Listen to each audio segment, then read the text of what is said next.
Okay, so welcome everybody to this week's call. My name is Jackie Boyle, and I have the pleasure always of being able to host this call on behalf of Dr. Joseph Ahrens, and the pleasure of introducing him each week as well. Just a little bit of housekeeping before we start. This will be provided in a recording for you, so please respect this and do not record it yourself. We like to try and keep it compliant. We are not aiming to cure, heal, fix or mitigate anything at all. We're just providing information to you. Dr. Ahrens is not your personal physician nor doctor. He is just merely providing his opinion, and hopefully you will be able to get some benefits from that. Today's topic, we are talking about wrinkles and how the skin itself can be supported and how it may be affected by UV through the sun itself, and how flavonoids may support your body in and or from both of these things that can occur to our body. So Dr. Ahrens, first and foremost, how are you? I'm good. I'm glad to be here. I'm still here in the Bahamas. This is outside my office right here. Somebody's got to live here. I'm willing to do it. I feel so sorry for you. God bless you.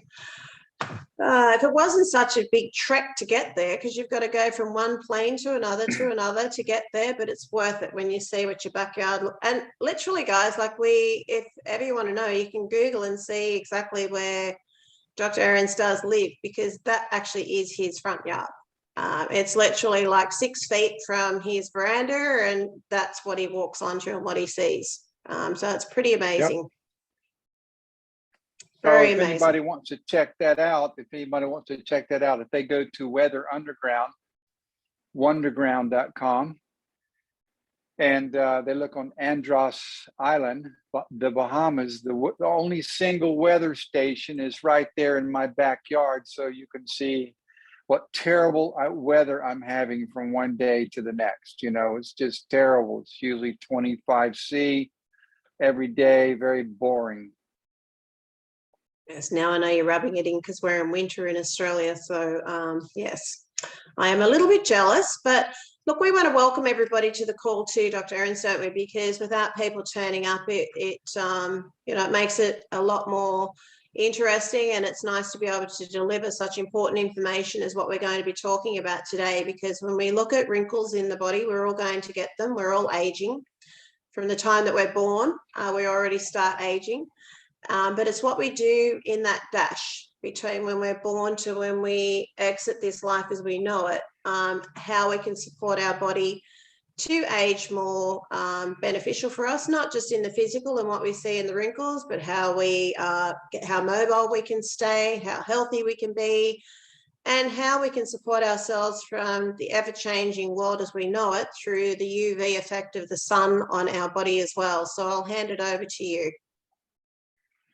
Well, the last couple of weeks, actually 2 weeks ago, we talked about the structure of the skin. There's 3 main layers. The first one, really thin one, the epidermis, the one that's on the top. It's actually itself has 5 layers, and each one of them are less than 1 millimeter thick. And then you get into the mid part, mesodermis, a couple of layers, and then down to the third one. The whole 3 of them together are the skin, and below that is a layer of fat and then muscles. There's actually muscles that are in those 3 layers. One of them that you know clearly is the one that makes your hair follicle, your hair stand up. You know, when you get goosebumps or you get cold or you're excited, you'll see your hairs try to stand up. There's a little muscle attached to each one of your hairs. So there's the skin itself is not devoid of muscles, although your main muscle layer is underneath that skin. So it's the skin, the 3 layers of skin, then a fat layer, and then your structural muscle layer. But there are also micro muscles inside that skin. So those are the 3 layers. And I thought over the next couple of weeks, we would talk about them going from the outside all the way into deep and see how does that affect our health, what we can do about it and what we can't do about it. And then that's how I'm going to do it logically. So What are the main issues? What are the main issues with your outside layer? Of course, for the environment. That's the purpose of your outside layer, the epidermis. This the main is to protect you from the environment, and that includes cuts, insects biting you, and also here I got a big issue: the UV, the light. You know, right here, we're in the tropics, and I actually have a little machine that measures the amount of UV and the light intensity, and it is many times just off the chart. It's like the UV intensity goes from 0 to 11, and 1 and 2 is there's no issue, and 2, 3, and 4 is okay, it's not so bad, but beware, and 5 is okay, you're going to be burnt within 5 minutes. And it's around here, it's usually always 8, 9, and 10. It'll cook you, and a guy like me don't have any protection here. I got to be really careful from that. And then there's the light intensity, and that really doesn't have too much to do with damage to your skin, but that UV amount of UV striking you, and also as you get closer to the equator, that it's more of a direct angle, and there's a much more damage. I'm concerned about that. So as you're born, your skin is pumping out cells. We talked previous weeks about the layer down at the bottom where the cells differentiate and they migrate up to the top, and they turn into specialized cells. When you're young, you pump those things out, and you change your skin several times a year. It's actually constant, but you rejuvenate constantly. And as you get older, that process slows down. I mean, that's the truth. You know, it's not like we're not going to find a magic bullet here that will make us babies and have baby skin smooth overnight.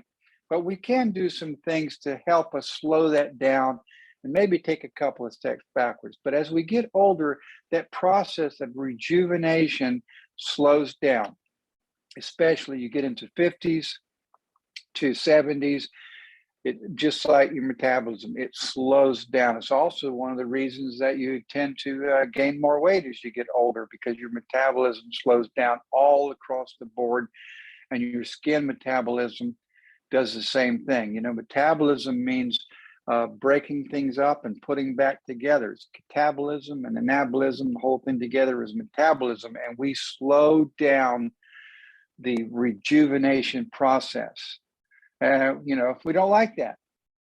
UV damage is therefore not repaired as easily. The first thing that happens is the outer layer does not screen out UV as good as it does. So let's talk about that specifically. What happens? You know, when you're young, it's just a sunburn. That's really what's happening. The UV is divided into A and B wavelengths. We'll just talk about the whole UV right now. It hits your skin, and your skin is remarkable to absorb that radiation. It absorbs it. But what happens during that absorption is that energy coming from the sun releases hydrogen peroxide. Yes, that's right. H2O2, hydrogen peroxide. That's the stuff you buy in the bottle that you use for an antiseptic. It's death to bacteria. It's death to your own skin. So that's the first mode of damage, is the UV light comes down and strikes your skin, and it causes a release of hydrogen peroxide. And that is basically where the most damage occurs. It's a radical. You've heard about antioxidants and free radicals. Free radicals are generated. Hydrogen peroxide is a load of free radicals, and they're going around bumping into other chemicals in your body and your skin itself. And basically they chew it up, they oxidize it, they rust it, they burn it. Antioxidants stop that process. They stop it in its track. So people throw these terms around all the time. Oh, we need antioxidants. How many people on this call know what an antioxidant does and why we even need them? Well, that's one of the primary purposes. An antioxidant neutralizes an oxidant, antioxidant. Hydrogen peroxide is one of the most fiercest oxidation chemicals, molecules on the planet. That's why we put it on wounds, because it kills bacteria. It also kills your own skin. So you have UV damage coming down. That process produces hydrogen peroxide, and it's that hydrogen peroxide that does the damage to your skin. That's why you age from the sun. It's not the sun itself per se, but it causes hydrogen peroxide, and it chews up that top skin layer, eats it up, dissolves it, rusts it. So one of the things we do is two ways. You can rub antioxidants on your skin to be there when the sun does come down and releases hydrogen peroxide. You've got a layer of these chemicals, antioxidants on your skin that will help that process. The problem with that is that it's very, very superficial. When you rub lotions on your skin, just goes in like a millimeter, because your skin is there to protect you from things going inside. So it actually resists the things you're trying to put on the outside, if you understand that. So it's a kind of a cat and mouse game.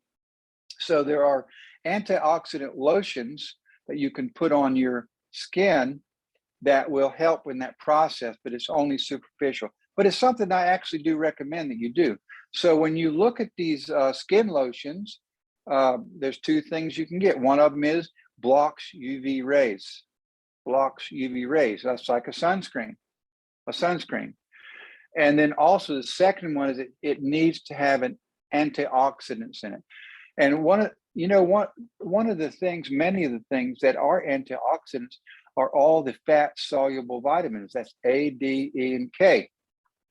Those vitamins are most of the vitamins are antioxidants, but in particular the A, D, E, K are fat soluble.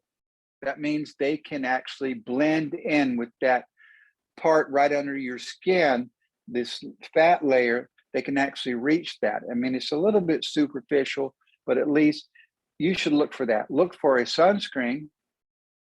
You could be, these numbers, 10, 12, 15, 32, 40, how much they block the UV light. It also needs to have an antioxidant in it. But here's the problem. When you block UV light, because you're saying, well, why are we built like this? Well, because those UV rays also don't just produce hydrogen peroxide, they manufacture vitamin D. And that happens in the second layer of your skin. So when you block UV light, you also block your body's ability to produce vitamin D for you. Now think about that. There's actually a warfare right now. It's been ongoing for decades against the physiologists like myself and the dermatologists that don't want you to get burnt. And so they recommend, hey, we need to have a complete sunblock, but they don't think, okay, that's going to destroy my patient's ability to produce vitamin D. This is a really big problem. It's not just superficial. I will never just blow smoke up your skirt here to say, oh, there's a problem. No, this is a real problem. People that have a lot of sunscreen on and big hats, and I have clothing that blocks UV light, they got to be very careful about their vitamin D levels. I've said several times on this forum that I personally have issue. My body doesn't make enough vitamin D, and I don't even do a lot of sunscreen, but I do wear a big hat when I go out. I just don't have it right now, but I wear a big hat. I have, when I'm out fishing, I have this clothing that blocks UV. I don't get enough vitamin D, so I take vitamin D supplements. So at the very least, you need to take vitamin D supplements if you're going to put on sunscreen. So you have to manage that yourself. Sunscreen, vitamin D, sunscreen, vitamin D. Now, that's the first part. Let's review that in just a moment. The UV light, the UV wavelengths, because light is made up of several wavelengths, as you know, of course, the colors of the rainbow, but there's also ultraviolet, that's what we're talking about, above purple, above violet, UV, and then down on the other side, IR, infrared. So we have infrared with the color of the rainbow, and we have UV. We can't see that wavelength with our own eyes. Some animals actually can see that, but we can't. But that is a damaging wavelength, A and B. You need to choose a sunscreen if you're concerned about that, because not only are we concerned about the production of hydrogen peroxide, but UV also penetrates down to the third layer and affects your DNA. So remember, down there with all these cells are being made, they're not being made on the top, being made down on the third layer. They're making these new cells that replenish your skin. As you get older, the process slows down, but UV penetrates down there and it can disrupt the replication of your DNA to make new skin cells. Doesn't mean they stop. What happens is these cells go haywire. If they are struck too often by UV light, they start making, I will call them fake cells. These cells don't do anything. They're not skin cells. They just are neutral cells. They don't have any function. And initially, it doesn't matter. It's like a callus. It doesn't matter. But eventually, they can replace your good skin tissue. That's cancer. That is skin cancer. So you go into a dermatologist and he looks at your head. Well, he's got a lot to look at on me, but he says, oh, that's pre-cancer. Oh, that's pre-cancer. What they mean by that is that you have had UV damage and your outer layer is making these neutral cells that don't have any function. And if you leave it alone, they will eventually take over your good functioning skin. Now, a lot of people have the misconception that cancer is like rust and it eats away at you. That's not how it works. What happens is cancer takes over normal functioning tissue. If you have lung cancer, what's happening is this cancer takes over your functioning lung tissue. Brain cancer, it takes over your functioning brain cells. Skin cancer, it takes over your functioning skin tissue.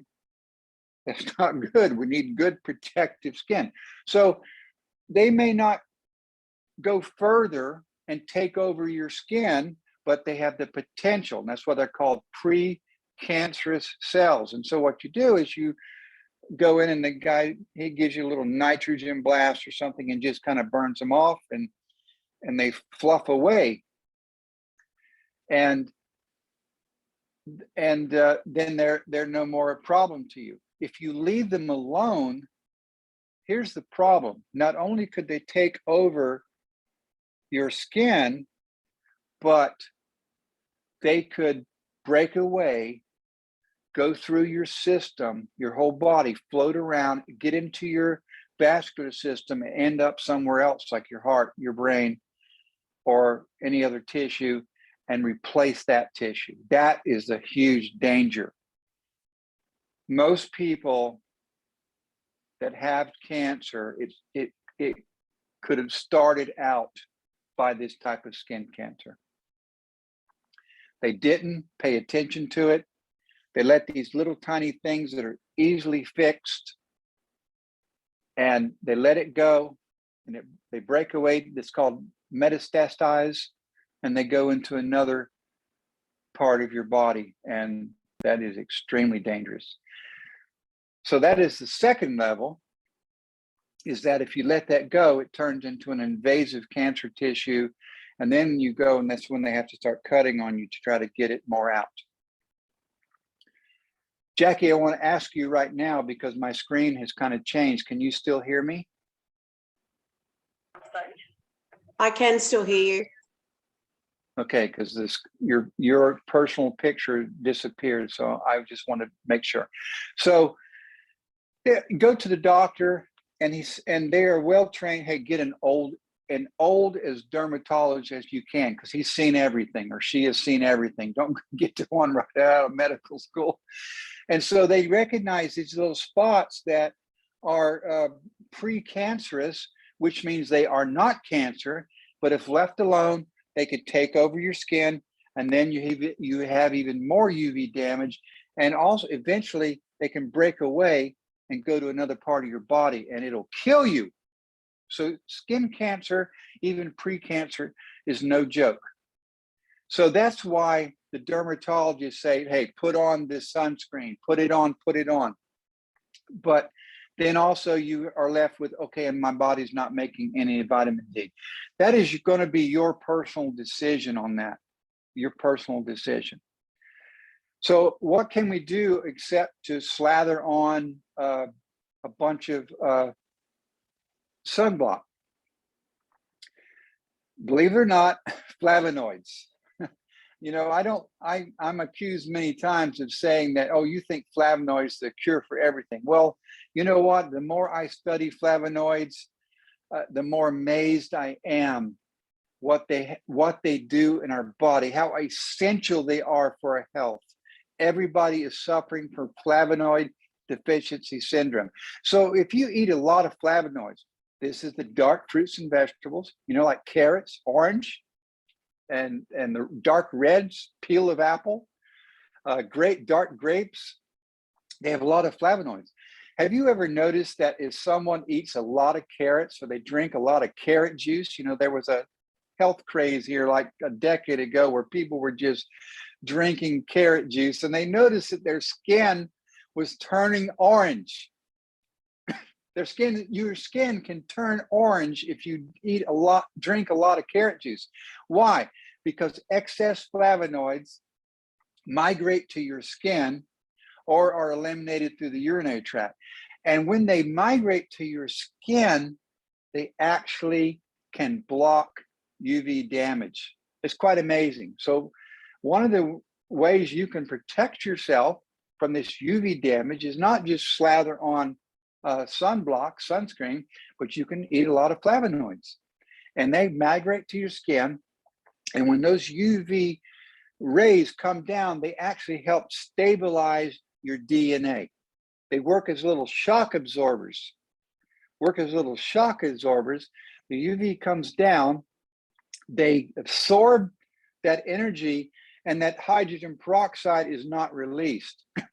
So that's one of my points I want to leave with you in this meeting is, if you take enough flavonoids, it'll migrate to your skin, and your skin will not age as much as it would without them.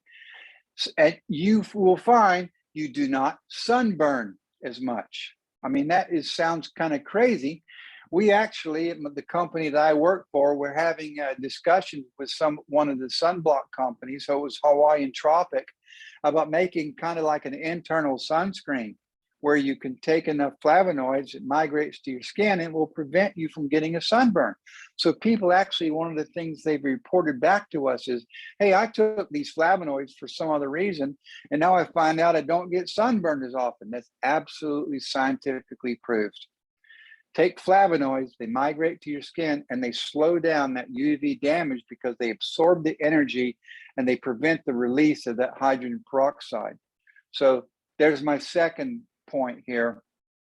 Yes, you can put a sunblock on, and also be sure it has fat-soluble vitamin antioxidants like A, D, E, K, and also take flavonoids, and it will help you out with sunburn and actually skin cancer. All right, let's go down to the next layer. Wrinkles themselves. Now, wrinkles happen for several reasons. One of them is your skin gets dehydrated and dries out, and you can easily picture that. You've got a saturated washcloth, and you dry it out, it gets all rough and crinkly. That happens exactly with your skin. But it's also not just dehydration from water, that's what dehydration means, but also the fat underneath there, the oils underneath there, they dry out too. They can evaporate. They do. When you get older, they evaporate. Now you can therefore have a skin treatment that includes these oils. I think most of that is just a joke. I think it's a joke. You know, I'm not going to mention any popular names here, but let's say the most popular name you could think of, which may or may not be Jergensen. They list there, oh, we have essential oils. Well, what does essential oil mean? Does anybody know what essential oil means? I do. Essential oil means it's an oil that your body doesn't produce, so you have to add it to you in order for it to exist. Therefore, it's essential. You just have to put 100% in a formula, and then you get to say, this contains essential oils. And you think, oh, this is essential for my health. No, it's not. That's just a joke. You could actually just put coconut oil on your skin, which, you know, your body doesn't make coconut oil, but any oil like that, and I do particularly like coconut oil, it will help you do two things. It will help your skin from evaporating water. It'll also help your skin from evaporating oil. So actually oil evaporates faster than water. That kind of seems opposite of what we think. But hey, you know what? Everybody knows you take a cup and you put some oil in it, some grease and some water, the oil floats to the top. The oil evaporates quicker than the water does. So you're losing oil and you're losing water. And by putting oil on your skin, you do slow that down. So I will say that it is important to hydrate your skin. And so there are brands that have an emulsion, that's the word, emulsion, which is a mixture of oil and water you can put on your skin. So look for that word emulsion, and it will help you retain water, and it will help you retain those oils. But most of those lotions are actually mostly worthless. But there are some. Look for the word emulsion, look for hydrating, oil replenishing. If you want, use a sunscreen, but also make sure it has antioxidants in it. And now we're going to go to the bottom layer here. And this is where the real wrinkles come from. So you've got the destruction on the top from the outside epidermis, and you can put things on there. You can take flavonoids, and you can also put sunscreens there, protect you. And then you can also put on these lotions that will keep your skin hydrated, and it won't dry out and shrink down and then show your wrinkles. The third level is where the basis of wrinkles come from. And there's two reasons that happens. Two reasons. One of them is you have lost elastin, elastin, and that is just, it does exactly what it sounds like. It's elastic. It's this part that makes your skin flexible, elastic. And as we get older, our bodies do not make enough elastin. And so you want as much elastin as you can have there to make your skin flexible and not pull down and shrink down. Well, sorry to tell you, what do you think most flavonoids do? They restore elastin to your skin. At the very least, they prevent the loss of elastin. So it's very good. Again, you need flavonoids. Flavonoids are amazing.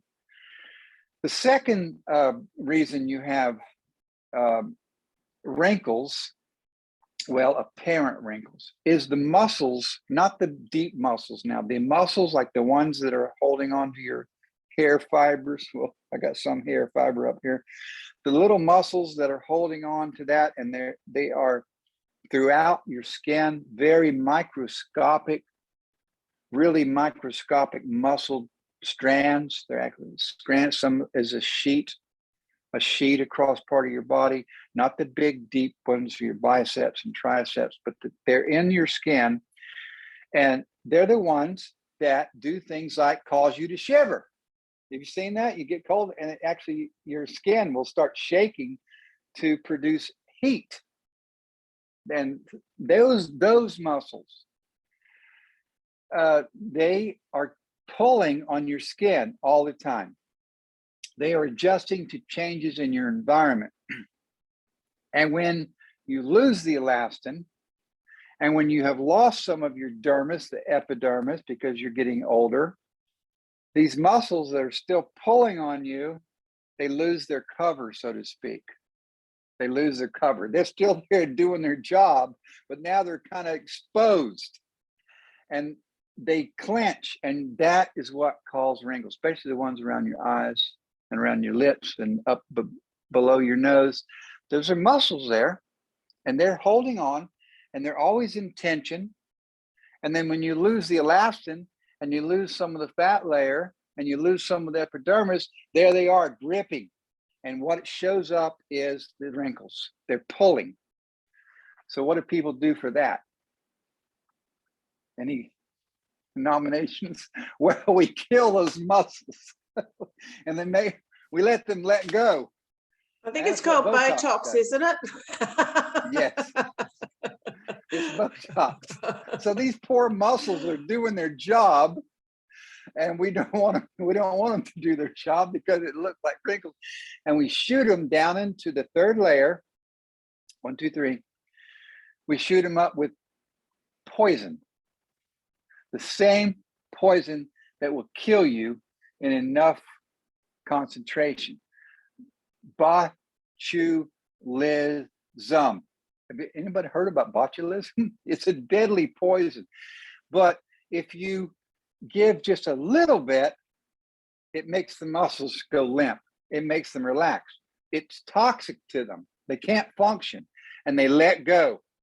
And then your wrinkles disappear because they're pulling right here. They're pulling. They're pulling. They're already pulling. And you lose the fat tissue on top of them, and you lose a couple of layers of the top of the epidermis. They're apparent. They become more apparent. That's where wrinkles come from. So they're around your face, your eyes. And so we don't like that because wrinkles are evidence that we're getting older. The evidence is we're losing the fat, we're losing the outside skin, we don't replenish those skin as fast. And so now the wrinkles show up. Okay, let's fake that out. Let's give them a shot of Botox. That Botox stands for botulism toxin. Shoot it in, and it makes your muscles, it puts them in paralysis. It puts them in paralysis.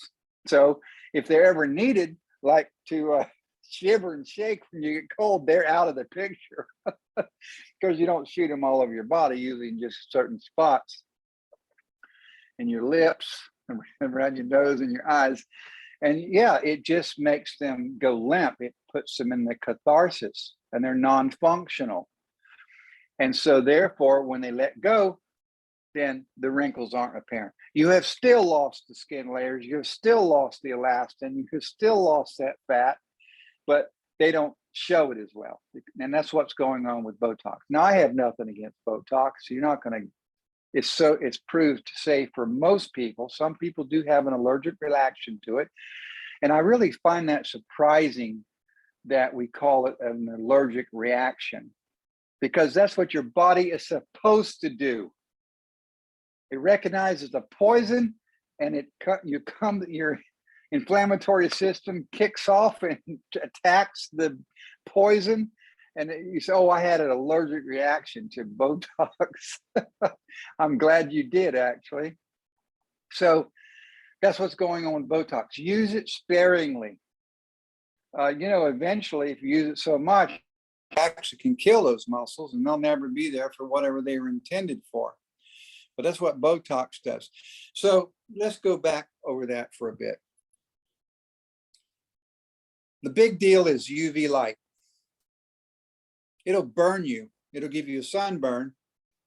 The main reason that happens is hydrogen peroxide is released, tears up your skin. You need to take care of that. How do you do that? Use an antioxidant. You can have creams that have antioxidant in them. And also that same cream, yeah, go ahead and have some emulsion. Emulsion, that's the word. That means a mixture of water and oil that can replenish your skin. There are some good ones out there. Stay out of that direct sunlight because it destroys your skin, but be aware that you're going to have a loss of vitamin D, so you might have to take a vitamin D supplement. Take flavonoids. That from the inside will do two things. First of all, it will migrate to your skin on the outside, and it will help slow down that production of hydrogen peroxide and the destruction of your skin cells. There are people that have taken enough flavonoids, such as drinking a lot of carrot juice, they don't ever get sunburned.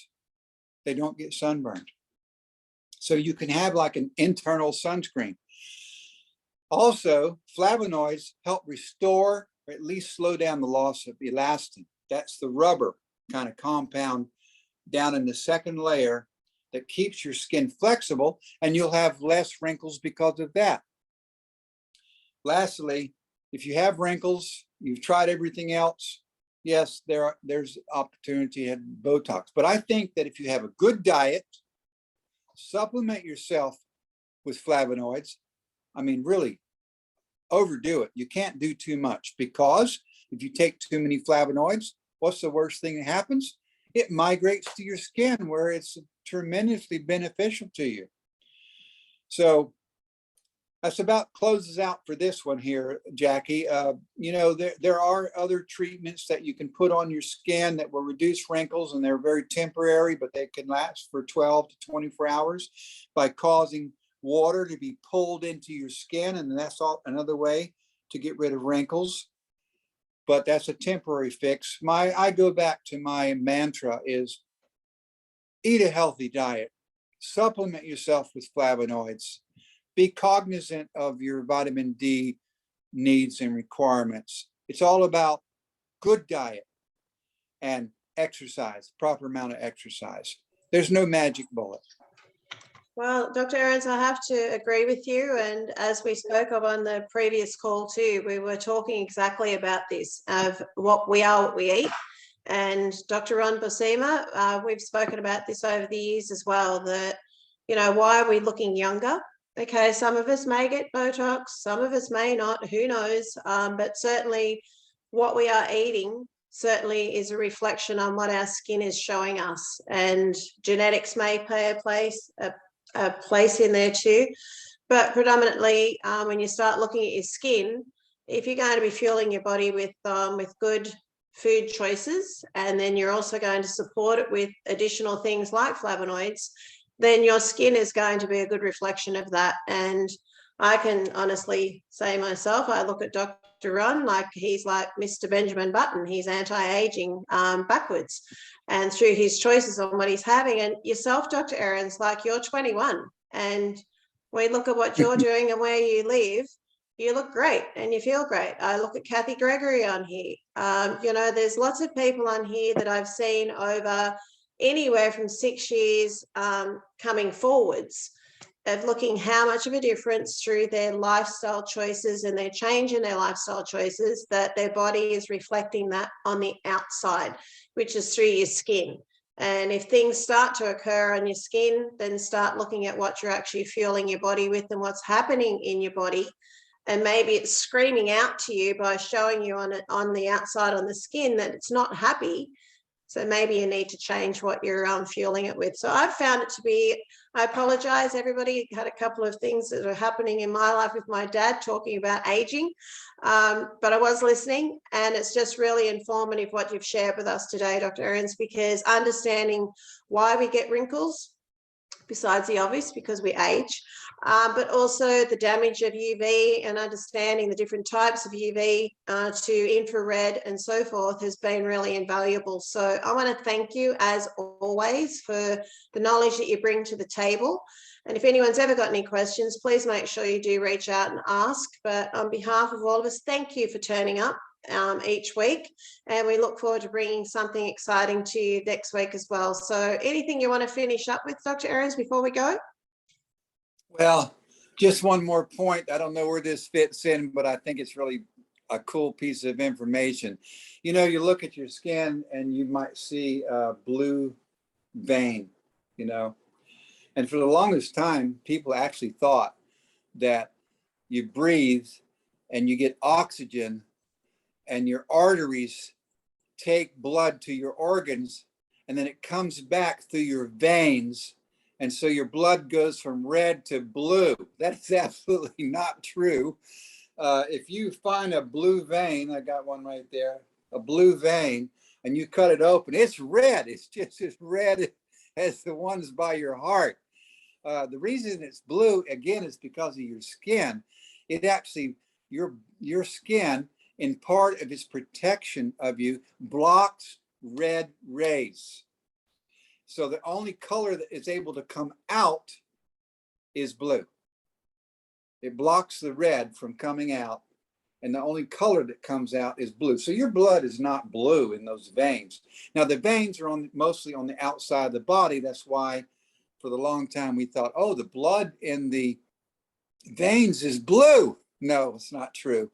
It's red, just as red as the other one. The difference between oxygenated blood and your deoxygenated blood is minuscule. You couldn't tell them apart.